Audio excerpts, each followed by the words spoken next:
अब हम देखते हैं कि स्लोप का कोऑर्डिनेट फार्मूला कैसे ड्राइव होता है। क्योंकि हम कोऑर्डिनेट ज्योमेट्री पढ़ रहे हैं तो हर चीज़ का जो फार्मूला होगा वो हमें इन टर्म्स ऑफ कोऑर्डिनेट लिखना पड़ेगा। तो slope is the measurement of steepness of a straight line. तो स्टीपनेस की मेजरमेंट होती है और it is ratio of rise over run. तो अब हम इसी चीज़ को लेके चलेंगे और इसका फार्मूला ड्राइव करेंगे। तो let's suppose these are X and Y axis और ये हमारे पास कोई भी स्ट्रेट लाइन पास हो रही है। इस लाइन के ऊपर हम कोई दो पॉइंट्स लेते हैं। लेट्स सपोज ये जो दो पॉइंट्स हैं ये हैं हमारे पास x1 y1 and x2 y2। तो अब हमने क्या कैलकुलेट करना है, स्लोप के लिए हमें क्या चीज़ चाहिए कि राइज कितना हो रहा है और रन कितना हो रहा है।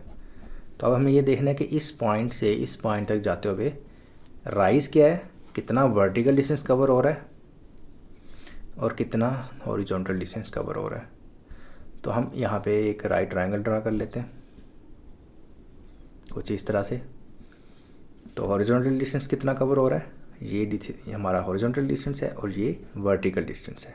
अब इस पॉइंट के कोऑर्डिनेट क्या होंगे, ठीक है। ये डिस्टेंस कितना बन रहा है हमारे पास x1 और इस पॉइंट के कोऑर्डिनेट और x कोऑर्डिनेट क्या है x2। तो ये हॉरिजॉन्टल डिस्टेंस जो यहाँ तक बन रही है क्या बन रहा है x2। तो ये जो इसका रन बन रहा है ये कितना बनेगा, यहाँ तक, यहाँ से लेके यहाँ तक x2 है और यहाँ से लेके यहाँ तक x1 है। तो x2 माइनस x1 करेंगे तो ये हमारे पास ये वाला डिस्टेंस आ जाएगा यहाँ से लेके यहाँ तक। इसी तरह से इसका जो राइज है वो कितना बनेगा। तो राइज के लिए जो ये डिस्टेंस है यहाँ से लेके यहाँ तक ये कितना बन रहा है y1, ठीक है, इस पॉइंट का जो y कोऑर्डिनेट है। इसी तरह सेकंड पॉइंट का y कोऑर्डिनेट क्या बन रहा है y2 और ये डिस्टेंस बन रहा है यहाँ से लेके नीचे से लेके ऊपर तक यहाँ तक y2।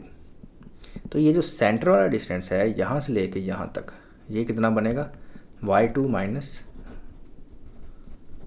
y1, ये क्या बन गया राइज। तो इतना हॉरिजॉन्टल डिस्टेंस कवर हो रहा है, इतना वर्टिकल डिस्टेंस कवर हो रहा है। राइज कितना बन रहा है y2 माइनस y1 और रन कितना बन रहा है x2 माइनस x1। भी स्ट्रेट लाइन हो इसकी प्रॉपर्टी होती है कि इसमें स्लोप हमेशा कांस्टेंट रहती है और उसका जो फार्मूला है वो कुछ इस तरीके से होता है, y कोऑर्डिनेट्स का डिफरेंस और x कोऑर्डिनेट्स का डिफरेंस।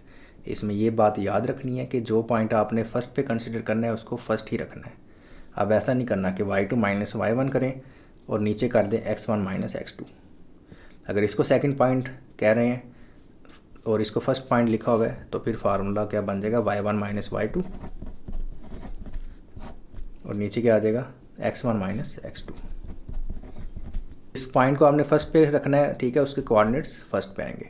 तो y कोऑर्डिनेट्स का डिफरेंस ओवर x कोऑर्डिनेट्स का डिफरेंस हमारे पास क्या दे देता है, उस लाइन की स्लोप दे देता है। नेक्स्ट वीडियो में हम स्लोप की कुछ एग्जांपल देखेंगे और स्लोप से मुतालिक कुछ की फैक्ट्स को देखेंगे।